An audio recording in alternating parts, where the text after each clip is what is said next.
Good afternoon. It is August the 23rd, 2017. We'll start with our customary disclaimer. Hypothetical simulated performance results have certain limitations, unlike an actual performance record. Simulated results do not represent actual trading. Also, since the trades have not been executed, the results may have under or overcompensated for the impact of any of certain market factors, such as lack of liquidity. Simulated trading programs in general are also subject to the fact that they're designed with the benefit of hindsight. No representation is being made that any account will or is likely to achieve profit or losses similar to those shown. Okay, 2 days until Draghi and Yellen pick up the mic. Yellen's speech will have more impact on our trading than Draghi's. Yellen is expected to show the Fed still open to raising interest rates in December if the economic data supports that. And the market is expecting the Fed to start take steps to liquidate their balance sheet perhaps as early as September. So that's the news environment she's in. With Draghi, it's hard to say. Draghi's speech today in Germany basically said we will do anything and everything that we have to do. Things are changing. We have to adopt new policies to handle the new situation. Today's situation wasn't like it was 5 or 10 years ago. So Draghi, I imagine that's probably what he'll say on Friday. Don't look for much out of that. But if he announces the taper, which early in the summer, middle of the summer, they thought he might at Jackson Hole, that will impact the markets. Today's news is limited to PMI composite at 54.3. I don't think anybody pays attention to that. New home sales at 610. And crude oil minus 3.3 million barrels. The APIs drew 3.6. So that's pretty close. Gasoline built 1.4. So they'll be looking at the draw of crude. They'll be looking at gasoline. Then they'll be looking at U.S. production, which is expected to increase. And while the market has reacted to the headlines as you would expect, the capper on the market has been increased U.S. production.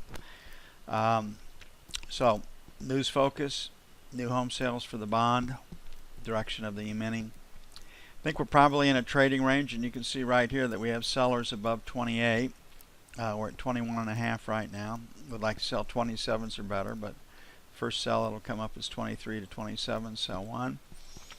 31 to 03, sell 2. On the buy side, 13 to 17, buy 1.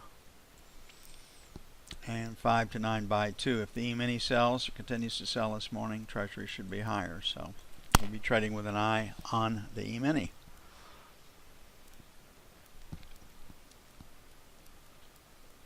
Well, 27s or better is where I think the shorting opportunity is if the E-mini doesn't fall out of bed. If the E-mini falls out of bed this morning, we want no part of the short side of the market.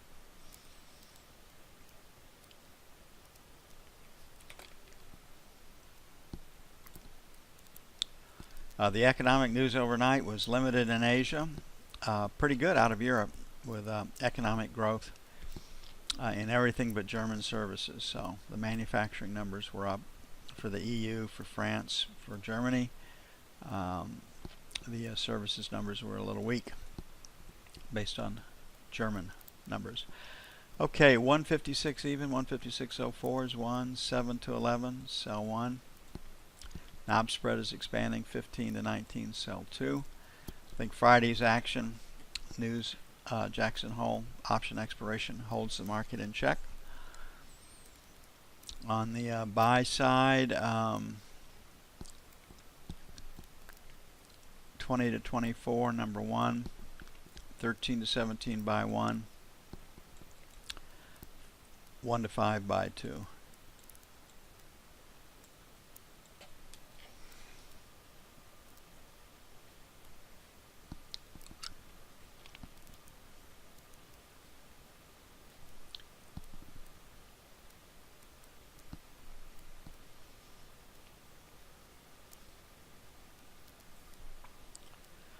Gold was up a buck or so this morning when I looked at it a couple hours ago. Probably a little higher now, and it is.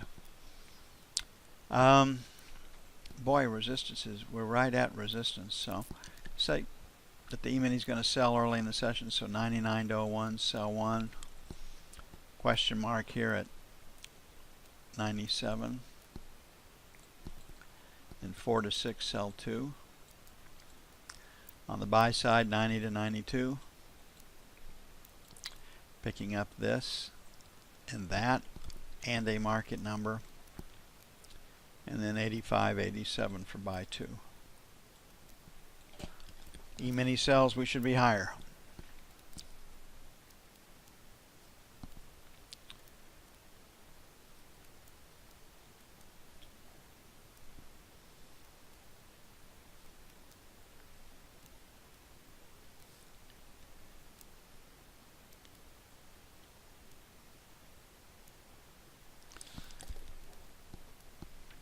Looking at the euro, Draghi spoke in Germany today. Don't think he gave him much red meat. It would be a hostile audience. And we can see we're in a trading range right now. So we've got a buyer at 117.50 to 60, right down in here, and we've got a seller above 118 and a quarter. So 18.25, 35, sell 1. 18.45, 55, sell 2. On the buy side, 118 even, buy 1. 118, 117.75, buy 2. So trading range until Draghi speaks on Friday.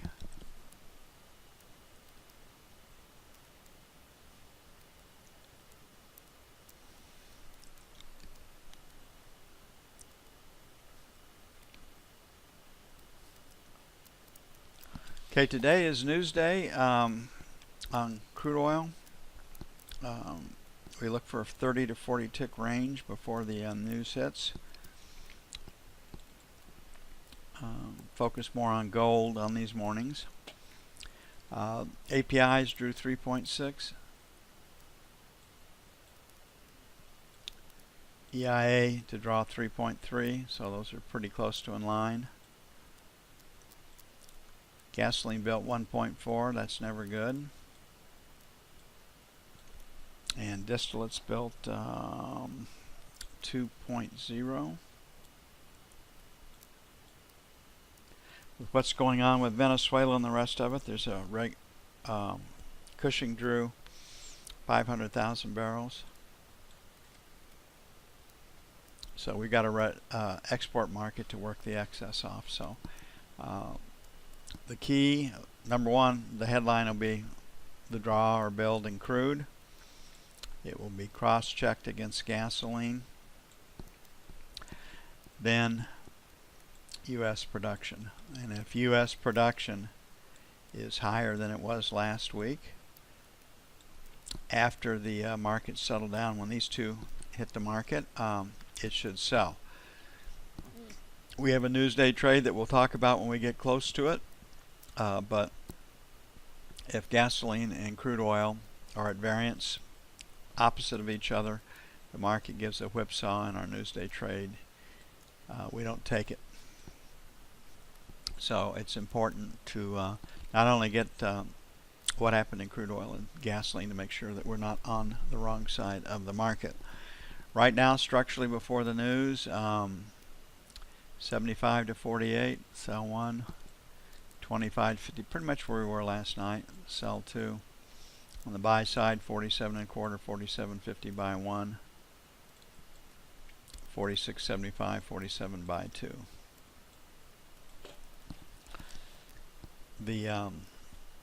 Kevin sent me an article this morning that we read yesterday.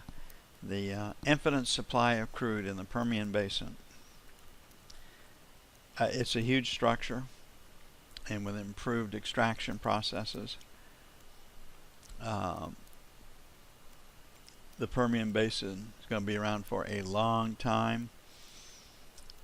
Maybe not to the extent the article alluded to, but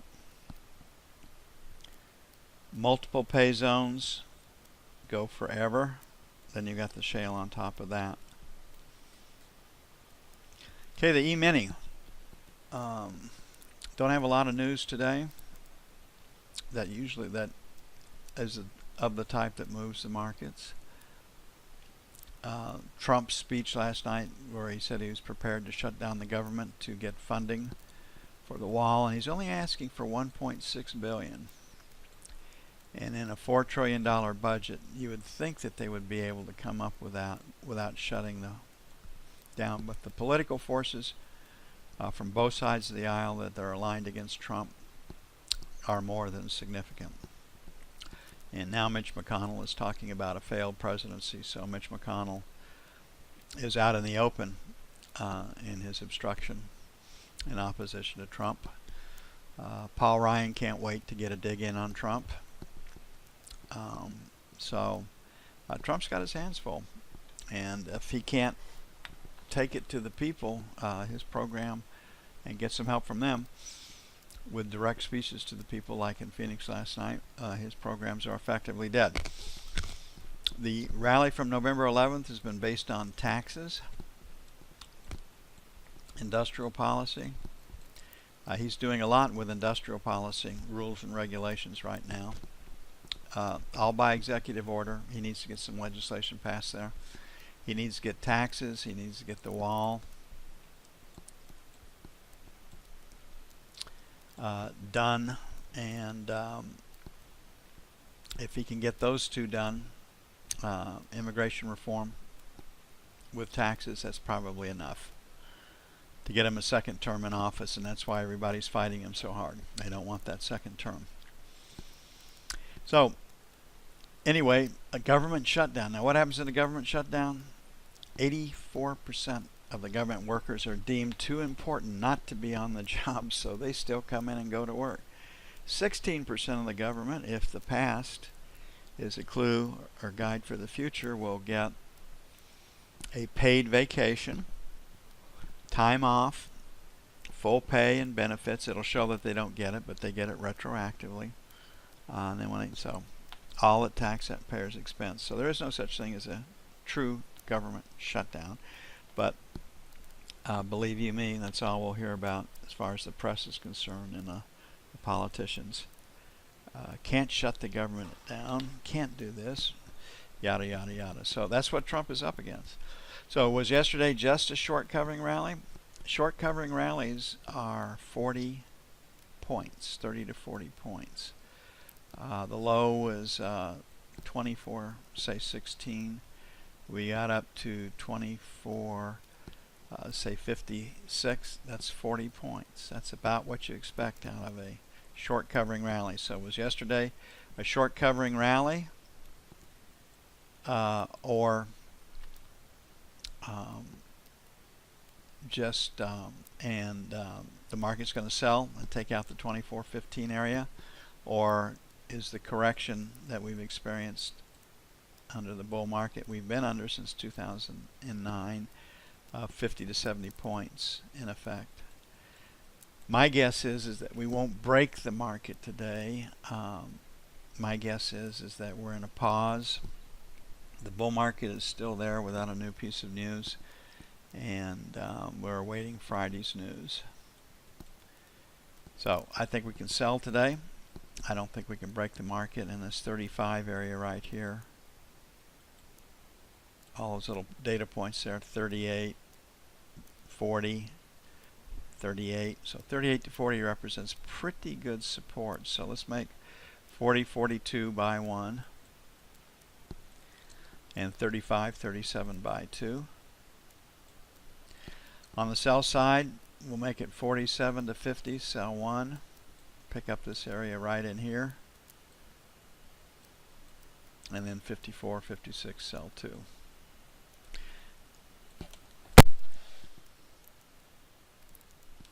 Yeah, it did look like a short squeeze.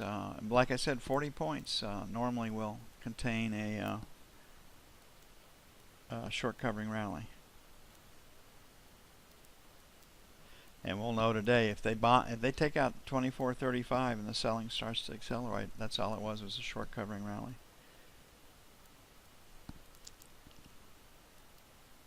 Okay, it's going to take a bit to get everything up and posted. I'm going to get busy with that. I will be back with you as soon as possible.